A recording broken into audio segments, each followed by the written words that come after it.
पराली जलाने की समस्या समाप्त करने और भूमि की उर्वरक क्षमता बढ़ाने का एक सबसे अच्छा उपाय है हैप्पी सीडर। हैप्पी सीडर से नरवाई पराली को नष्ट किए बगैर सीधे बीज लगाया जा सकता है। हैप्पी सीडर के उपयोग से नरवाई पराली को जलाकर अथवा हटाकर जुताई करने का काम नहीं करना पड़ता। उप संचालक कृषि रवि आम्रवंशी ने बताया कि इस नवाचार का ज्यादा से ज्यादा प्रचार किया गया, जिससे किसानों में जागरूकता आ रही है और पराली की समस्या को काफी हद तक कम किया गया। इससे जमीन में नमी बनी रहती है और कालांतर में नरवाई पराली के अवशिष्ट भूमि की उर्वरक क्षमता को भी बढ़ा देते हैं। जबलपुर जिले में किसानों ने इसका उपयोग चालू किया है। पराली को जलाकर लगाई गई मूंग और हैप्पी सीडर से लगाई गई मूंग के पौधों की गुणवत्ता में खेतों में स्पष्ट अंतर दिखता है। इस बार हमने काफ़ी प्रयास किया है। हमारे ज़िले में गेहूं की जो फसल होती है वो 1,98,000 हेक्टेयर पे गेहूं की बोनी होती है। उसमें से हमने इस बार DSR मतलब डायरेक्ट सीड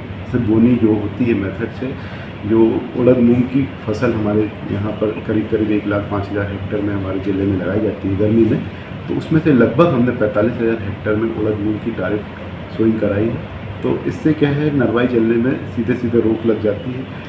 और पिछले साल से इस बार घटनाएं भी नरवाई में बहुत कम हुई है। पिछले बार आज दिनांक तक की जो घटनाएं हुई थी, पिछले साल करीब 1100 घटनाएं हुई थी और इस बार 210 घटनाएं ही हुई हैं। तो इसमें कमी तो आई है घटनाएं में। कलेक्टर साहब के द्वारा एक आदेश भी जारी किया जाता है, प्रतिबंधात्मक आदेश, जिसके तहत जागरूकता अभियान के रूप में हमारे द्वारा प्रचार प्रसार भी किया जा रहा है, दीवार लेखन का कार्य किया जा रहा है। इन सब के माध्यम से हमने रोक लगाई है और हम इसमें काफ़ी हद तक के कामयाब भी हुए। नरवाई जलाने में कुछ FIR वगैरह भी हुई है सर?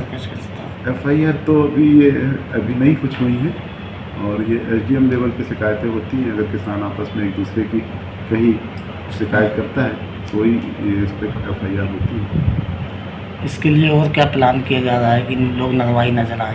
आगे भी लगातार हम इसको मुहिम को जारी रखेंगे। हमारा जो आगे आने वाला खरीफ का सीजन है, लगभग 1,75,000 हेक्टेयर में हमारे यहाँ धान की बोनी होती है और उस धान में ही नरवाई का ज़्यादा चलन है जलाने का। तो उसमें भी हम सीधे जो गेहूं की बोनी होगी आगे हैप्पी सीडर और सुपर सीडर और जीरो ड्रिल सीड ड्रिल के माध्यम से बोनी कराएंगे, तो हमारा उसमें नरवाई सीधे फसल कटते जाती है और पीछे पीछे बोनी होते जाती है। खेत तैयार करने की ज़रूरत ही नहीं होती है, तो नरवाई जलाने का सवाल ही नहीं उठता। नरवाई सीधे सीधे दब जाती है और जो पानी चलता है गेहूं में, तो उस पानी से 3-4 जो सिंचाई होती है वो सड़ते जाता है और ज़मीन को कार्बनिक पदार्थ मिलते जाता है।